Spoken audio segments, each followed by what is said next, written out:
The Sunday school lesson for June the 15th, 2025 is The Value of a Life.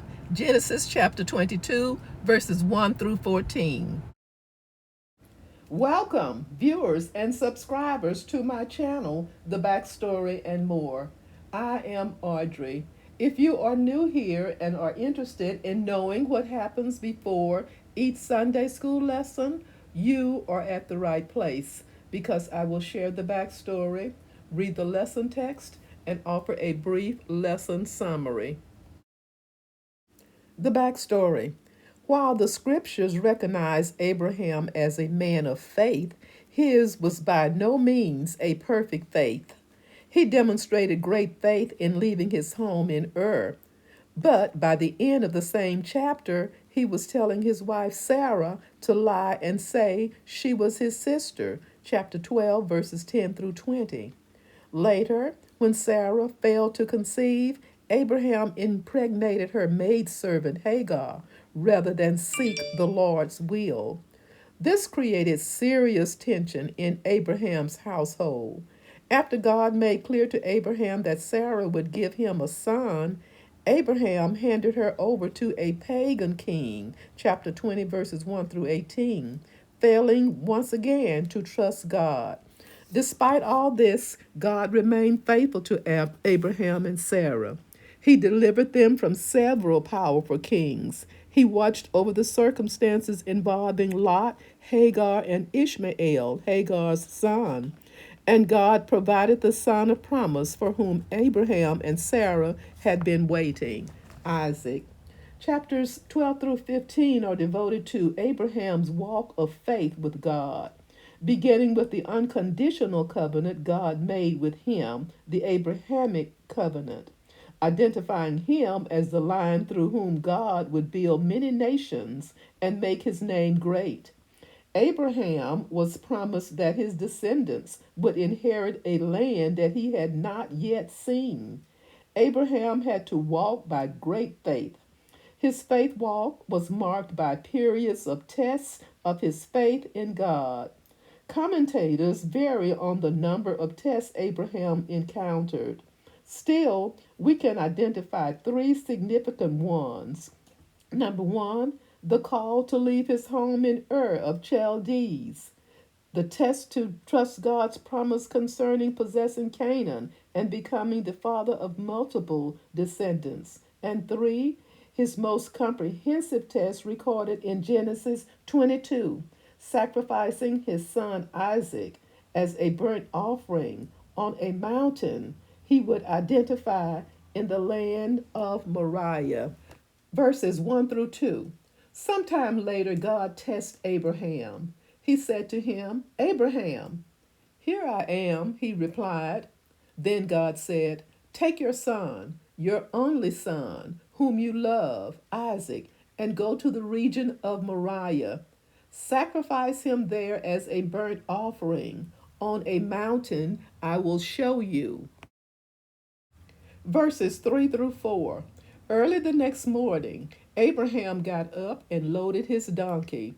He took with him two of his servants and his son Isaac. When he had cut enough wood for the burnt offering, he set out for the place God had told him about. On the third day, Abraham looked up and saw the place in the distance. Verses 5 through 7. He said to his servants, stay here with the donkey, while I and the boy go over there. We will worship, and then we will come back to you. Abraham took the wood for the burnt offering and placed it on his son Isaac, and he himself carried the fire and the knife. As the two of them went on together, Isaac spoke up and said to his father Abraham, Father? Yes, my son, Abraham replied. The fire and wood are here, Isaac said, but where is the lamb for the burnt offering? Verses 8 through 9. Abraham answered, God himself will provide the lamb for the burnt offering, my son. And the two of them went on together.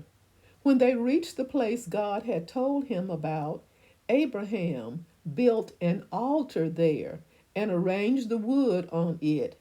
He bound his son Isaac and laid him on the altar on top of the wood.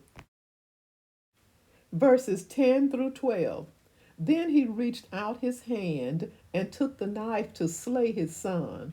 But the angel of the Lord called out to him from heaven, Abraham, Abraham! Here I am, he replied. Do not lay a hand on the boy, he said. Do not do anything to him. Now I know that you fear God, because you have not withheld from me your son, your only son. Verses 13 through 14. Abraham looked up, and there in a thicket he saw a ram caught by its horns. He went over and took the ram and sacrificed it as a burnt offering instead of his son. So Abraham called that place, The Lord Will Provide. And to this day it is said, On the mountain of the Lord it will be provided. A summary. The phrase sometime later indicates an unspecified number of years since Isaac's birth.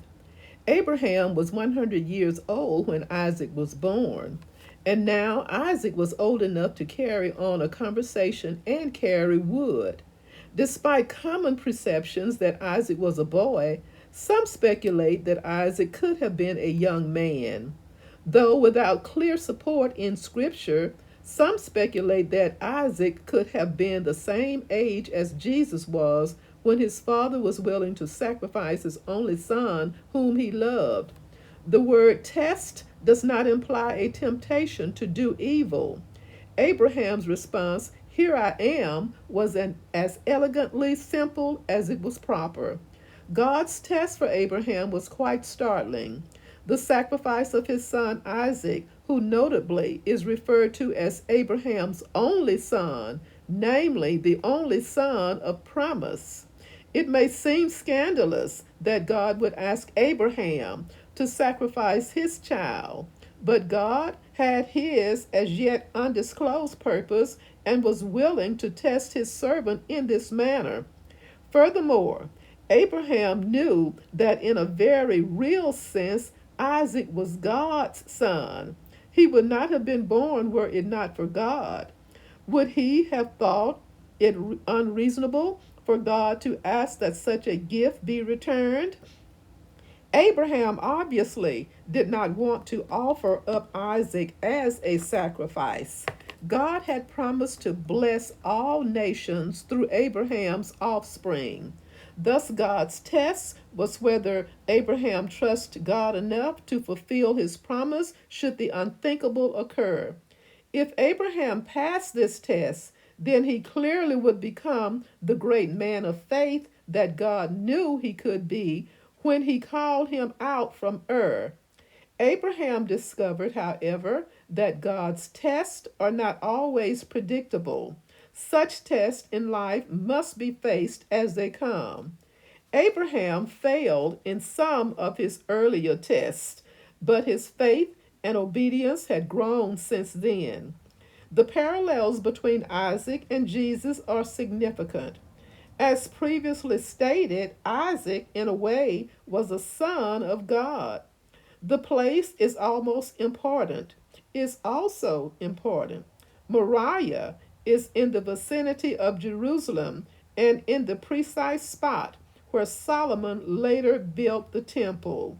So the place where God asked Abraham to offer his son is the same place the Israelites will later sacrifice their offerings, and very close to where God will offer up his own son, Jesus.